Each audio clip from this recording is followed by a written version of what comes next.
Pois é, estamos em pleno verão e com isso, claro, muito calor, suor, programação na praia, piscina e mulheres que eventualmente ficam com o biquíni ou maiô molhado por períodos prolongados e aí cria-se uma condição que pode levar à proliferação de bactérias e fungos na região genital.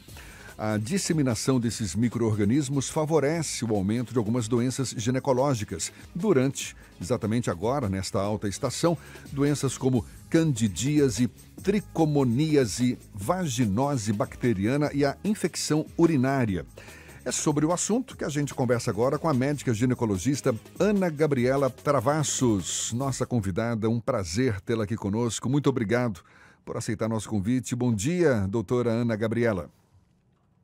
Bom dia, Jefferson. Um prazer estar aqui levando conhecimento para esses ouvintes, né? É muito interessante essa introdução e esse público também que está ouvindo a gente ter mais informações sobre o que é que a gente pode cuidar nessa fase do verão. Exatamente. Acho que o que se levanta agora como grande, digamos, curiosidade diante desse tema é que medidas podem ser adotadas para se curtir o verão com toda a forma gostosa que a gente sabe curtir, agora sem os incômodos, esses sintomas das infecções ginecológicas, doutora. Então, Jefferson, como você mesmo disse, a umidade, o calor, ele modifica um pouco, né, o pH vaginal, a nossa microbiota normal, que faz parte do nosso dia a dia, favorecendo o desenvolvimento de alguns micro-organismos, como os fungos, né, que incomodam tanto as mulheres quanto os homens, né, causadores daquelas coceiras nas regiões genitais, ardor, desconforto. E aí, o que que a gente pode cuidar? Evitar ficar o dia inteiro com a roupa de banho úmida, tanto os homens quanto as mulheres, né? Manter sempre uma higiene no local, chegar em casa, banhar, trocar aquela roupa. Quando for utilizar aquela roupinha, aquela sunga, aquele biquíni maiô que está guardado o ano inteiro, procurar lavar antes de utilizar, porque os fungos eles sobrevivem muito tempo guardados, né? Então, essa é uma recomendação, uma dica que fica. E também, Jefferson, o verão é um tempo onde a gente se encontra muito, onde muitas relações novas acontecem. Então, prevenir infecções sexualmente transmissíveis também é um dado bastante importante para esse período. Então, usar preservativo, fazer uso da PrEP, que é a profilaxia pré-exposição ao HIV, que não é uma doença ginecológica, mas que a gente tem que estar atento nessa fase. Então, são coisas que a gente tem que estar em mente para que a gente possa curtir esse verão maravilhoso que está aqui em Salvador. A gente está falando do verão porque é uma época que favorece o banho de mar, o suor, não é? Aumenta normalmente a gente aí no dia a dia, debaixo desse solão. Agora, é o tipo do cuidado para se adotar o ano inteiro, na verdade. E a senhora citou tanto homens quanto mulheres. Isso mesmo, Jefferson, porque a gente, apesar de trabalhar a questão da mulher, a gente também precisa falar um pouco desses cuidados para os homens, né? Porque esses incômodos também acontecem.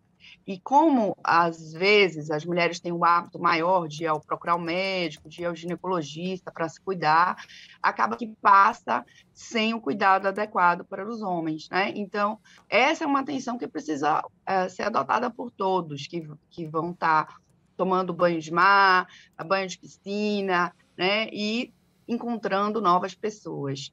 A umidade na nossa cidade ela é frequente, como você falou, o ano inteiro. O que muda nesse período são o quê? As férias, né?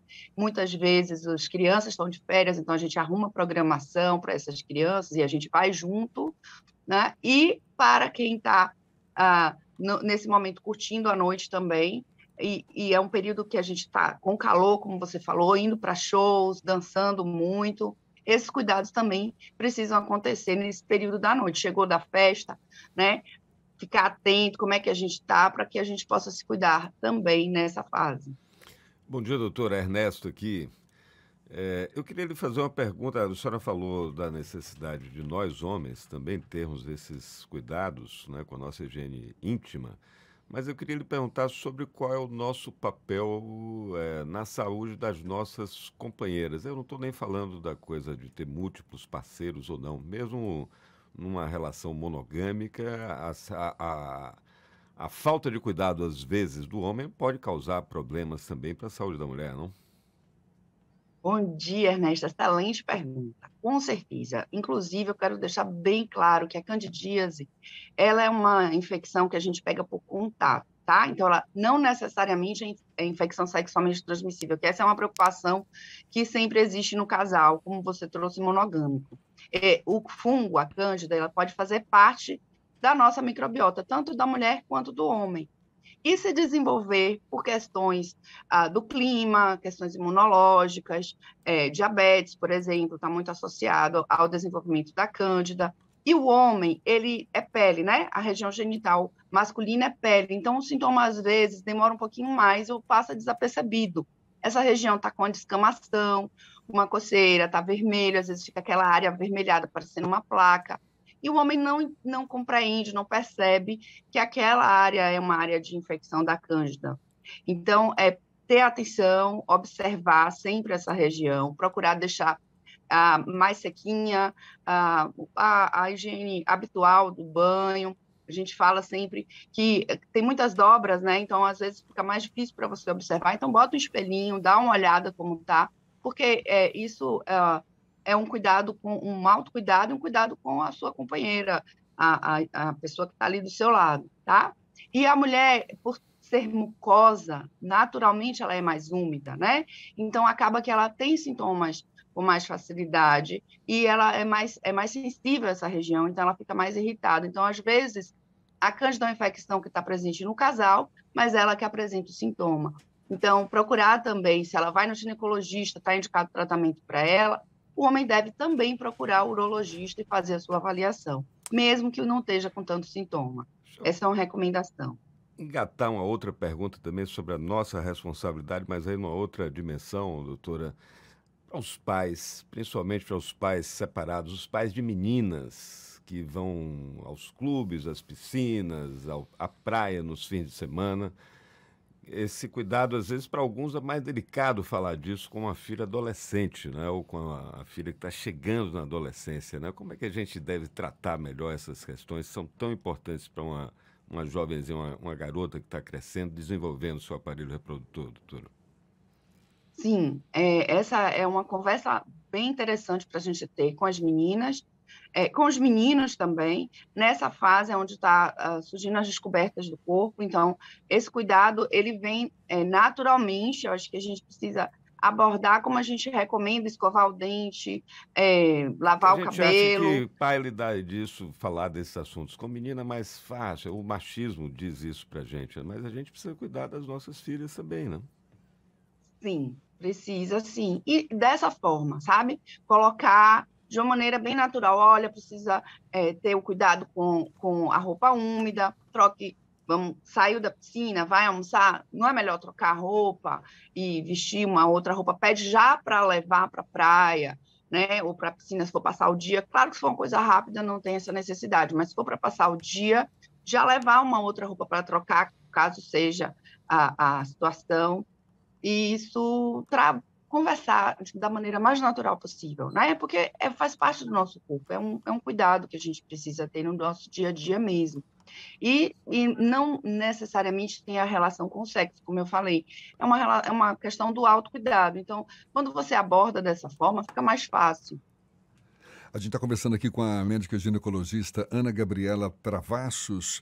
Doutora, e em relação à infecção urinária, que me parece a mais comum entre as mulheres, até por questão anatômica, não é verdade? O que provoca exatamente e como também prevenir esse tipo de infecção?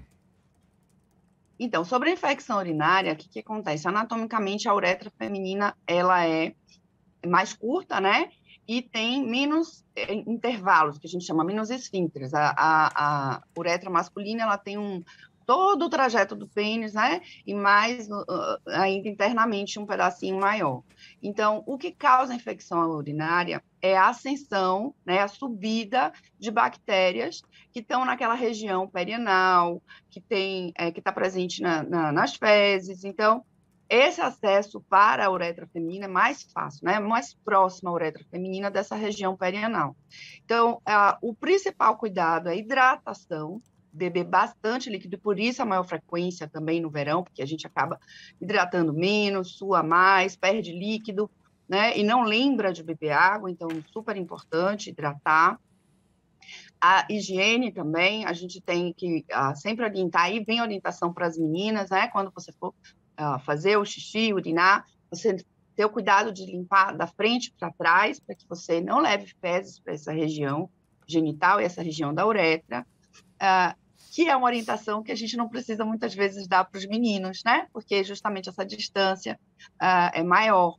Então, as meninas precisam de um cuidado maior e ficar atenta aos sintomas. Teve um primeiro desconforto, ardeu quando fez xixi, mudou a cor, sangrou, procurar logo um profissional para dar orientação e tratamento adequado. A senhora está destacando a importância da higiene, falou também da importância de ingerir bastante líquido.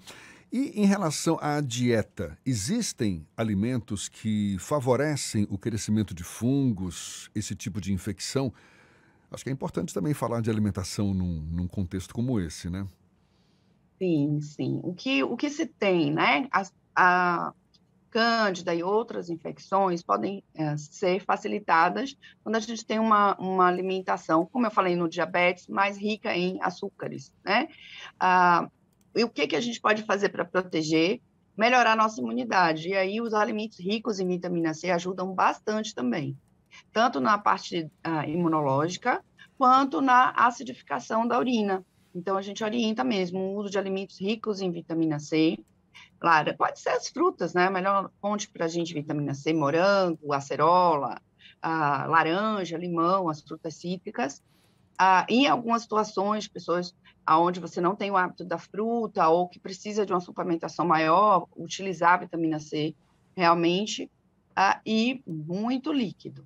Evitar os ultraprocessados e os açúcares são recomendações que a gente dá para a saúde como um todo, né? E ficar atento a essa questão da glicemia. Tem tempo que não faz essa avaliação, vamos procurar fazer. Tem história familiar de diabetes, ficar atento a essa mudança.